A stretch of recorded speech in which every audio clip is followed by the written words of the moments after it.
everybody. This is the CT Racer X channel, and today we're going to be changing some interior lights on a 2007 through 2010 Toyota Camry. So that's both the V6 and the 2.4. Okay, first what we're going to do is remove this door panel piece, okay?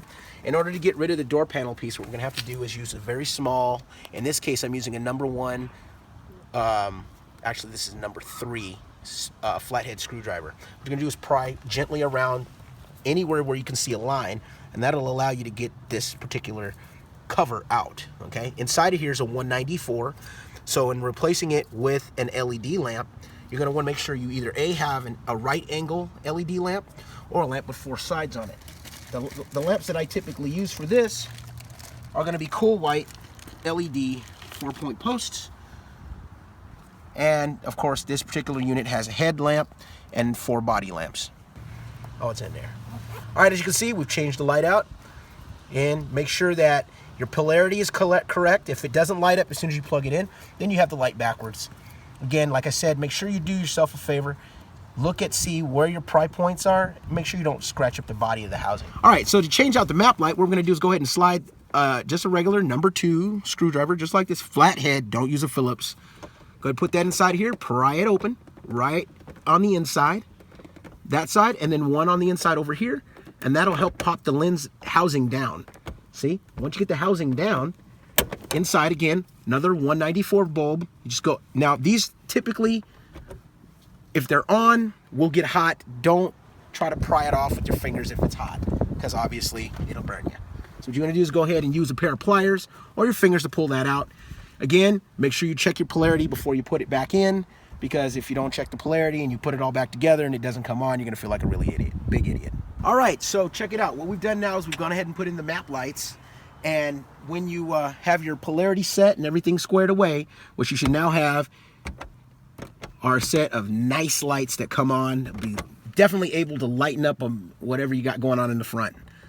The type of bulbs I typically use for dome lights or map lights that are going to shine directly down are the flat 194s with about 1, 2, 3, 4, 5, 6, 7, 8 SMDs for the heads. All right, the trunk light's the easiest one of all to do. Actually, what you're going to do is go ahead and come on in here. You're going to go ahead and pinch this little guy right here, and that should allow you to pull the entire housing down. Now, if it's like in there because it's been there for a while, just go ahead and open up the housing like so. Use your pair of pliers and gently remove the bulb from the housing, okay?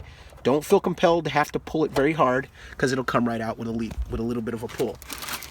Okay, now, typically this type of bulb inside of here, I'm going to run a drop-down bulb, which has 1 spotlight and 4 edges, because what you want to do is spread the light. You do not want to shine all your light downward, because, you know, in case that body you put back here, you want to see that it's still back there, you want to have some spreaded light. All right, there you go. Slip your little nest back on top, and make sure that you've got. All right, so now we're going to get to the license plate lights. Now the license plate lights are right here. In order to access the license plate lights, let's just make sure people are above board first. I'm going to look at this license plate, make sure that the registration is good. It is. Okay, but aside from that, when you want to get to the license plate lights, what you got to do is prop these little guys off right here. Now, Toyota's been really cool to us and decided to give us these little push-down pins. You're going to stick a screwdriver in there, turn the screwdriver to the right or to the left, just nicely pry this off. Now, if you need to use a larger screwdriver, I encourage you to do so. This I would use probably like a number 2 screwdriver, a flathead, so you can pop all these pins out. There's approximately 1, 2, 3, 4, 5, 6, 7, 8, 9, 10, 11, 12, and 13 of them. You really only need to remove the first 1, 2, 3, 4, 5, 6 of them, maybe the 7th here, in order to make sure that you have enough room, because you don't have to take the whole trunk thing off. It'd just be a real pain in the rear end. So we're going to go ahead and prop these all off, and again, once they're all propped out, we're going to have access to license plate lights. All right, so we've got all the pins pulled out, so we're going to go ahead and lightly pull this guy down. As you can see, we're pulling it down like so, and then the lights are right here. Just going to lightly turn it. If it doesn't turn to the right, you turn it to the left, and obviously make sure it pulls out, okay? Now, hang on a second here. I know someone break this guy. Yeah, just go ahead and push that guy to clockwise on this particular one and to allow it to come out. Again, clockwise, and they come out. All right? As always, make sure you check your polarity before you put it all back together, because the last thing you want to do is have to do it more than once. Now, the way that these are in here, the lights shine directly down. So this is a good time, if you have the type of bulb, to use a single directional bulb that shines downward, like one of these, okay? What's gonna happen is, when you put that in, you're gonna focus the most amount of light on the license plate, because obviously you don't wanna get stopped for not having enough light on your license plate or not having a light at all. All right, so as you can see, we checked our polarity. We've got nice and bright lights. We're gonna go ahead and put the light inside the housing. All right, that light goes right inside there. I'm gonna turn it to lock it back into place.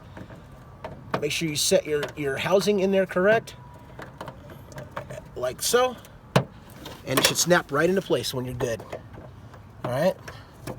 Now again, you want to make sure you got good lighting and everything before you lock this all up, because you don't want to have to redo it a bunch of times, okay? So what I'm going to do is just go ahead and make sure I've got good light, and license plate will light up right nice at night. Then after you've got it all set and you're happy with how it looks, go ahead and put your push pins back in one at a time, and do them slow, because you don't want to break them. They're real simple, they're real easy. Just make sure the pin head is all the way out. Push it into place and push the pin back in. So the dome light on the inside, this is the most fun ever. Toyota uses 194 bulbs for everything. License plate lights, door lights, map lights, trunk light.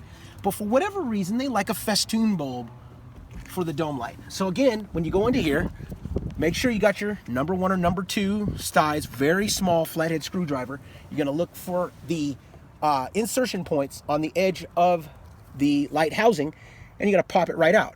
See, just like that. Another one, and it comes right out. Inside, this is the hardest part. It is a 31 millimeter festoon bulb.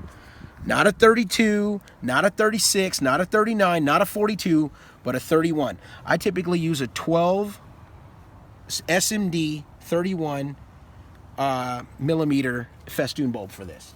Okay, when you're pulling this out, I tend to have a tendency to use also a pair of curved pliers and use my finger just to make sure that I pull the housing out, because the bulb themselves can be sometimes a little bit suspect, and you really don't want to pop a fuse or anything like that. So you just knock it out, and there you go. That's your bulb right out there. Again, be careful, they can be hot.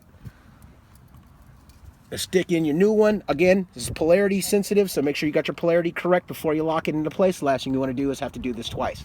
As you can see, I got the polarity in there. I'm going to flip the bulb around, make sure everything looks good. I'm going to stick the bulb in the holes that are along the edge of this, and boom. Now you've got an ultra white dome light.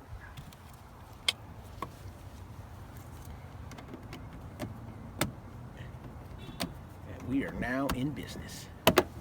Boom. So you just got through watching me do some bulb installations on a 2007 to 2009 Toyota Camry. This works for both the V6 model and the 4-cylinder model. So don't worry if I didn't say the specific model, and don't worry about this person back here, because she is just her first time being on a camera. The Yankee Spirit Box gonna take her soul because we're like filming it. If you liked the video, comment down below. He's awesome. And so subscribe.